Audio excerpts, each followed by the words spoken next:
नमस्कार, आप देख रहे हैं टीएनपी न्यूज। मैं हूं आपके साथ फौजिया। बुलेटिन की शुरुआत करेंगे बड़ी खबर के साथ, जहां यूपी का बजट आज होगा पारित।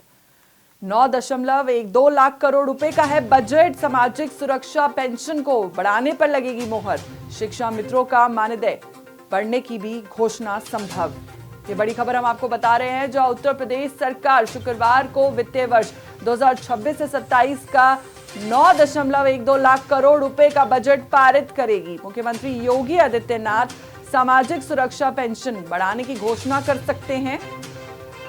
वर्तमान में 1.06 करोड़ निराश्रित महिला, वृद्ध और दिव्यांगजन को 12,000 रुपए सालाना मिलते हैं, जिसे बढ़ाकर 1,500 रुपए प्रति माह किया जा सकता है। शिक्षा मित्रों का मानदेय भी 10,000 से बढ़ाने की संभावना है, जिनकी संख्या 1.43 लाख है। साथ ही सीएजी की रिपोर्ट और विकास परियोजनाओं से जुड़े दस्तावेज सदन में पेश किए जाएंगे।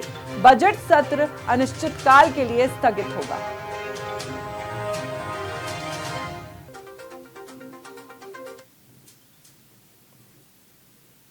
हमारे साथ इसी खबर पर ज्यादा जानकारी के साथ जुड़ चुके हैं यूपी से ब्यूरो चीफ नितिन सिंह। नितिन जी, आपसे जानना चाहूंगी कि 9 लाख करोड़ से ज्यादा के इस बजट को किस तरह से देखते हैं? क्या ये चुनावी साल से पहले सामाजिक संतुलन साधने की कोशिश है?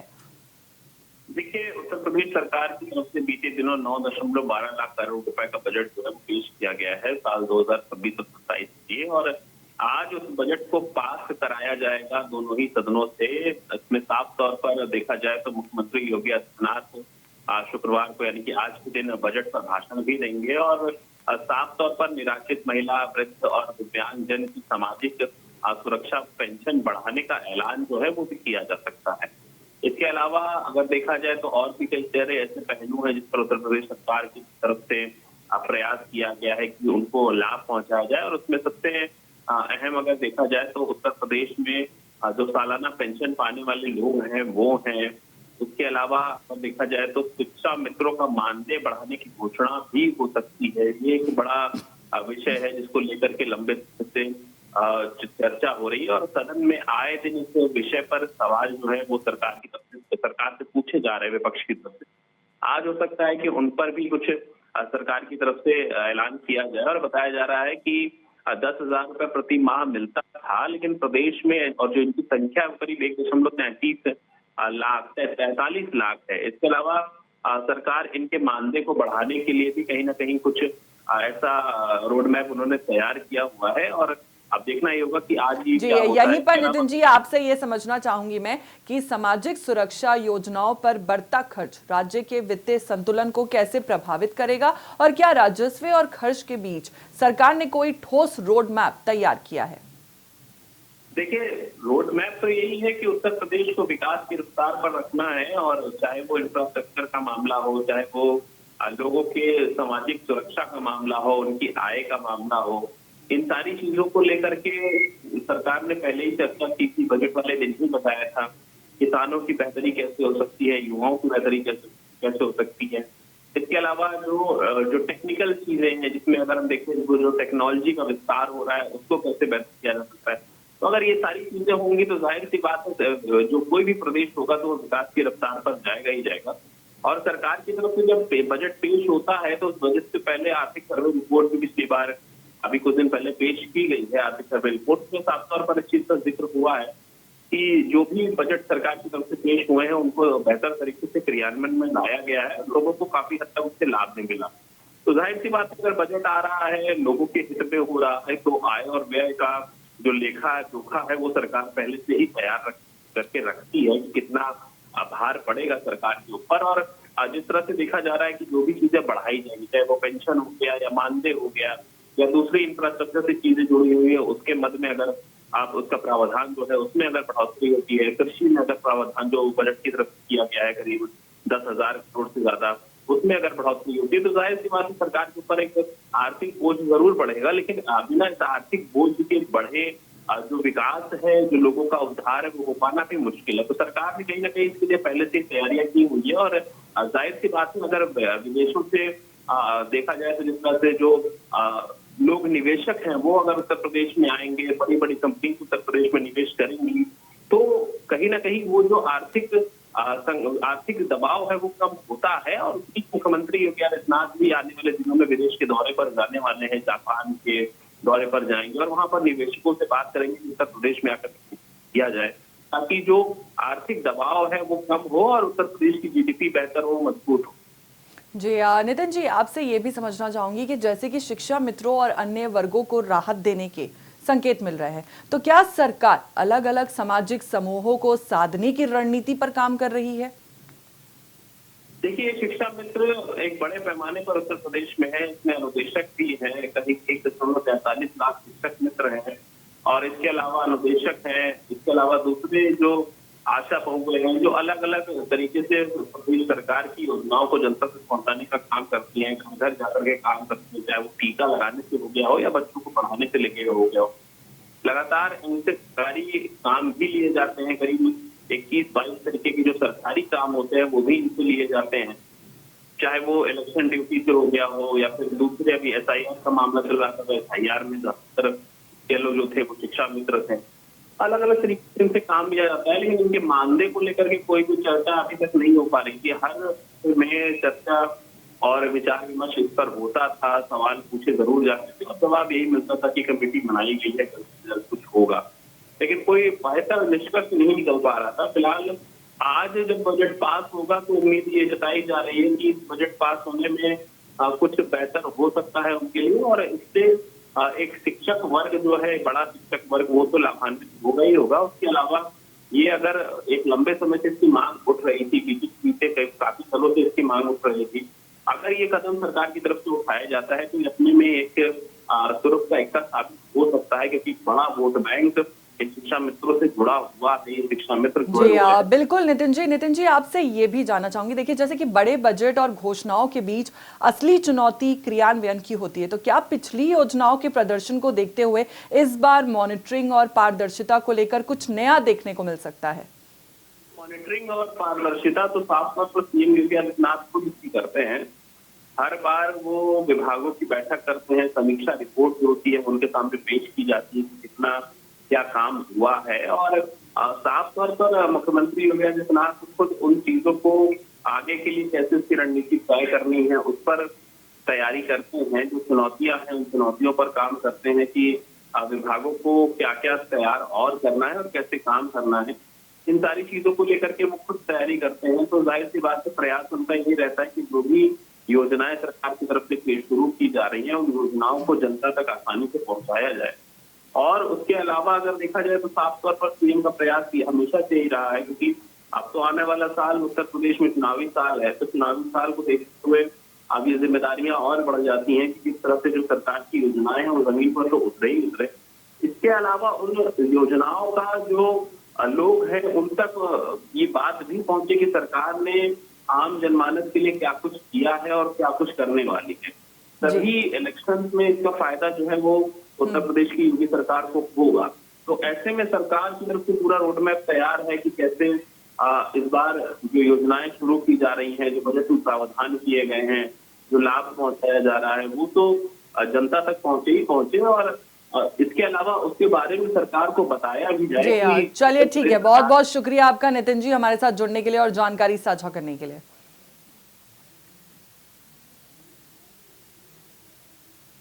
एक और बड़ा अपडेट आपको बता देते हैं, जहां सीएम योगी ने अपनाया सख्त रुख। सीएम ऑफिस करेगा डीएम एसएसपी की मॉनिटरिंग। रोज सुबह 10 से 12 बजे तक होगी समीक्षा। वीडियो कॉन्फ्रेंसिंग से होगी समीक्षा। लापरवाही पर तय होगी जवाबदेही। ये बड़ा अपडेट हम आपको बता रहे हैं, जहां मुख्यमंत्री योगी आदित्यनाथ ने जिला स्तर पर हो रही ढिलाई पर नाराजगी जताई है। इस दौरान अब मुख्यमंत्री कार्यालय सीधे डीएम और एसएसपी की जन सुनवाई की निगरानी करेगा। अधिकारी प्रतिदिन सुबह 10 से 12 बजे तक अपने कार्यालय से वीडियो कॉन्फ्रेंसिंग के जरिए समीक्षा करेंगे। लापरवाही मिलने पर जवाबदेही तय की जाएगी, जिससे आमजन को असुविधा ना हो। मुख्यमंत्री के अपर मुख्य सचिव संजय प्रसाद ने सभी पुलिस आयुक्तों, जिलाधिकारियों और वरिष्ठ पुलिस अधिकारियों को इसके निर्देश भेजते हुए कहा कि अब प्रत्येक कार्य दिवस पर सुबह 10 बजे से लेकर दोपहर 12 बजे तक सभी अपने अपने कार्यालय कक्ष से वीडियो कॉन्फ्रेंसिंग के माध्यम से जन सुनवाई की समीक्षा बैठक में जुड़ेंगे। मोबाइल फोन या अन्य किसी स्थान से जुड़ने की अनुमति नहीं होगी। इसके साथ ही सभी अधिकारियों को सुबह 9:45 पर वीसी लिंक से अनिवार्य रूप से जुड़ने के लिए कहा गया है। साथ ही वीसी लिंक संबंधित अधिकारियों के CUG नंबर पर अलग से भेजने की बात कही गई है। नाम, पदनाम और जिला का उल्लेख अनिवार्य रहेगा। जन सुनवाई में लापरवाही मिलने पर जवाबदेही भी तय की जाएगी।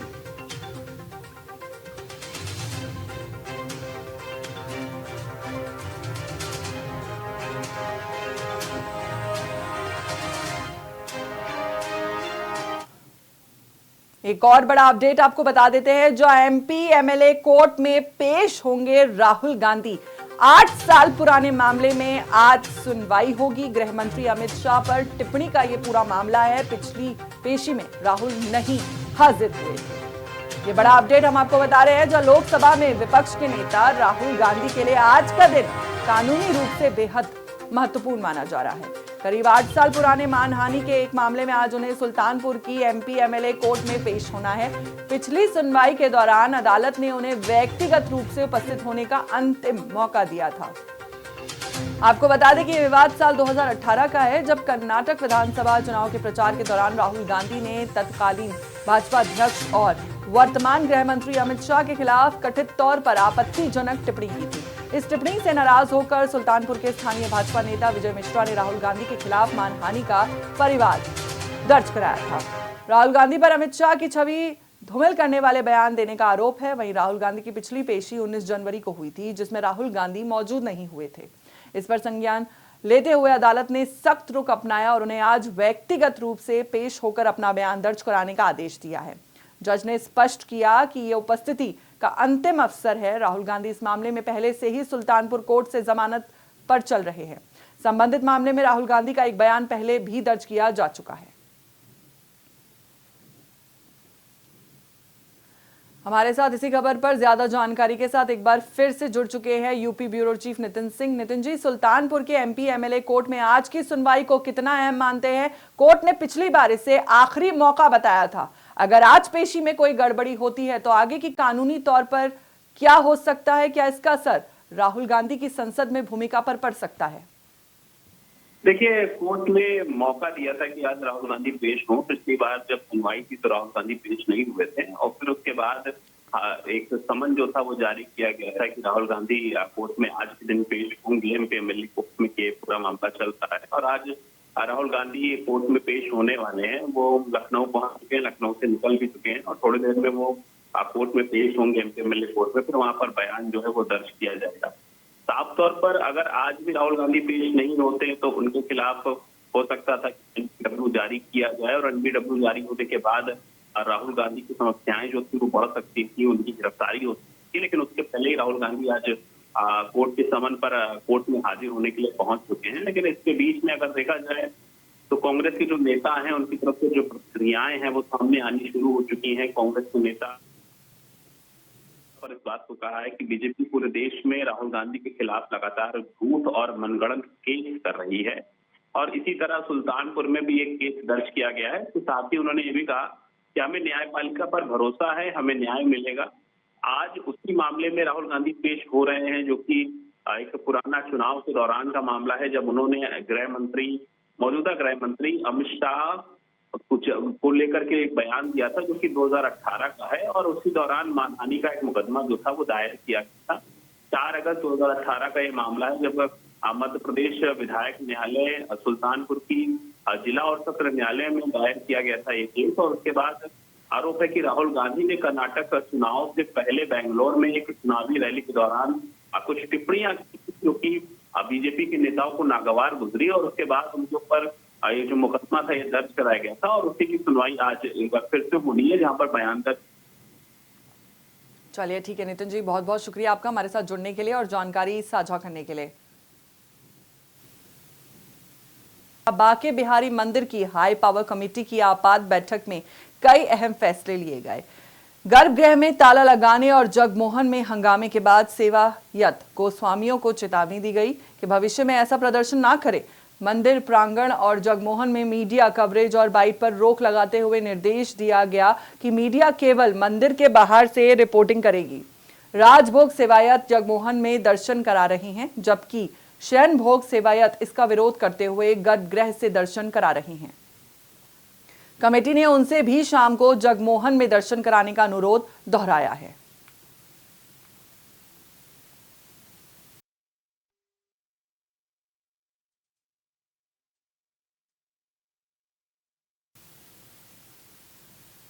इसी बीच एक और बड़ी खबर का रुख करेंगे, जहां श्री कृष्ण जन्मभूमि मामले पर आज सुनवाई है। इलाहाबाद कोर्ट की एकल पीठ में सुनवाई होगी। जस्टिस अवनीश सक्सेना सुनवाई करेंगे। सभी पक्षकार पेश करेंगे प्रार्थना पत्र संशोधन अर्जियां। ये बड़ी खबर हम आपको बता रहे हैं, जहां श्री कृष्ण जन्मभूमि शाही ईदगाह मस्जिद मामले में इलाहाबाद हाई कोर्ट में आज को सुनवाई होगी। कोर्ट ने सभी पक्षकारों को उनके प्रार्थना पत्र और संशोधन अर्जियों को प्रस्तुत करने का निर्देश दिया है। इसके बाद विभिन्न मामलों में दायर प्रार्थना पत्र और संशोधन अर्जियों पर एक एक कर सुनवाई की जाएगी। न्यायमूर्ति अवनीश सक्सेना की एकल पीठ मामले की सुनवाई कर रही है। पिछली सुनवाई के दौरान कोर्ट को अवगत कराया गया था कि आगरा की जामा मस्जिद की सीढ़ियों के नीचे दबे विग्रह मामले में एएसआई ने सभी अपनी रिपोर्ट दाखिल नहीं की है। इस पर एएसआई की ओर से रिपोर्ट प्रस्तुत करने के लिए 2 सप्ताह का समय मांगा गया है। हमारे साथ इसी खबर पर ज्यादा जानकारी के साथ मथुरा से संवाददाता अमित भार्गव जुड़ चुके हैं। अमित, आपसे जानना चाहूंगी कि क्या आपको लगता है कि यह मामला अब सिर्फ जमीन या ढांचे का विवाद नहीं रह गया, बल्कि आस्था, इतिहास और कानून तीनों के टकराव का बड़ा टेस्ट बन चुका है? और क्या अलग अलग याचिकाओं और संशोधन अर्जियों की सुनवाई से यह संकेत मिलता है कि अदालत पहले कानूनी दायरा साफ करना चाहती है? जी बिल्कुल फौजिया, मैं आपको बता दूं कि जब ये केस की शुरुआत हुई थी तो उस समय लगभग मथुरा से जो है 7-8 केस डाले गए थे, और जो मथुरा में जो केस डाले गए थे उनसे लगातार जो है हिंदू पक्ष ने और जो मुस्लिम पक्ष हैं उन्होंने अपने अपने जो साक्ष्य थे वो कोर्ट में प्रस्तुत किए। जब यहाँ कोर्ट उसको सुनवाई ढंग से नहीं हो पाई तो हिंदू पक्ष ने जो है हाई कोर्ट में अपील की और सारे जो केस थे वो वहां ट्रांसफर कर दिए गए। अब बात यह है कि हिंदू धर्म की आस्था का तो है ही प्रश्न, सवाल सबसे बड़ा कि हिंदू धर्म की जो मस्जिद और जो जन्मभूमि है उसको जो है पास होने की वजह से बताया जा रहा है कि जो जन्मभूमि है उसके पीछे जो मस्जिद नुमा ढांचा है वो भगवान श्री कृष्ण का गर्भगृह था और वो हिंदू लेना चाहते हैं। तो लगातार जो है तारीख पे तारीख डल रही है और जो हिंदू पक्ष की तरफ से साक्ष्य पेश किए गए हैं, वीडियोग्राफी हो, 2000 पेज की पत्रावली हो, सब कुछ दाखिल कर दिया गया है। लेकिन अभी मुस्लिम पक्ष की तरफ से लगातार जो है वो तारीख पे तारीख ली जा रही है और कोर्ट से कहा जा रहा है कि जो है हमें थोड़ा सा टाइम दिया जाए जिससे कि हम अपने साक्ष्य पेश कर सकें। लेकिन आज जो तारीख है उसमें हिंदू पक्ष के वकील जो है वो कोर्ट से दरख्वास्त करेंगे कि जो उन्होंने साक्ष्य पेश किए हैं उस पर जो है अमेंडमेंट किया जाए और जो है उनको सुनकर और उस पर निर्णय लिया जाए। जी अमित, ये भी जानना चाहूंगी कि एएसआई की रिपोर्ट को लेकर बार बार समय मांगा जा रहा है, तो क्या इस रिपोर्ट से केस की तस्वीर बदल सकती है? जी बिल्कुल फौजिया, जिस तरीके से हिंदू पक्ष ने लगातार दावे किए हैं कि मंदिर की सीढ़ियों के नीचे जो है मूर्तियां हैं और जो वहां कुएं हैं और जो भी भगवान से संबंधित जो वहां पर वो चिन्ह है वो वहां मौजूद हैं, तो जाहिर सी बात है कि अगर एएसआई का सर्वे होगा तो ये सब चीजें सामने आ जाएंगी और सामने आते ही दूध का दूध पानी का पानी हो जाएगा। तो हिंदू पक्ष लगातार एएसआई सर्वे की मांग कर रहा है और मुस्लिम पक्ष जो है वो इसको टालने की लगातार कोशिश कर रहा है। जी चलिए, ठीक है, बहुत बहुत शुक्रिया आपका अमित, हमारे साथ जुड़ने के लिए और जानकारी साझा करने के लिए। एक और बड़ा अपडेट आपको बता देते हैं, जहां यूपी में खेल इंफ्रास्ट्रक्चर विकास में बड़ा कदम। गोरखपुर में बनेगा अंतर्राष्ट्रीय क्रिकेट स्टेडियम। सीएम योगी की मौजूदगी में होगा एमओयू। इंडियन ऑयल कॉर्पोरेशन देगा 60 करोड़। दिसंबर 2027 तक निर्माण पूरा करने का लक्ष्य है। पूर्वांचल की प्रतिभाओं को मिलेगा वैश्विक मंच। ये बड़ा अपडेट हम आपको बता रहे हैं, जहां गोरखपुर में अंतर्राष्ट्रीय क्रिकेट स्टेडियम के निर्माण के लिए उत्तर प्रदेश सरकार और इंडियन ऑयल कॉर्पोरेशन लिमिटेड के बीच एक समझौता ज्ञापन पर हस्ताक्षर हुए। मुख्यमंत्री योगी आदित्यनाथ ने कहा कि यह स्टेडियम पूर्वी उत्तर प्रदेश की खेल प्रतिभाओं को राष्ट्रीय वैश्विक मंच देगा, साथ ही क्षेत्र में खेल पर्यटन और आर्थिक गतिविधियों को बढ़ावा देगा। इसका लक्ष्य दिसंबर 2027 तक पूर्ण करना है। वहीं गोरखपुर में प्रस्तावित अंतर्राष्ट्रीय क्रिकेट स्टेडियम के निर्माण में Indian oil corporation limited 60 crore का सहयोग प्रदान करेगा। मुख्यमंत्री योगी आदित्यनाथ की उपस्थिति में उत्तर प्रदेश सरकार और इंडियन ऑयल कॉर्पोरेशन लिमिटेड के बीच इस संबंध में एमओयू पर हस्ताक्षर संपन्न हुए। इस अवसर पर मुख्यमंत्री योगी आदित्यनाथ ने कहा कि ये स्टेडियम केवल एक खेल संरचना नहीं बल्कि पूर्वी उत्तर प्रदेश की उभरती प्रतिभा को राष्ट्रीय और वैश्विक स्तर पर पहुंचाने का सशक्त माध्यम बनेगा। अंतर्राष्ट्रीय स्टेडियम से क्षेत्र में खेल पर्यटन, निवेश और आर्थिक गतिविधियों को भी नई गति मिलेगी।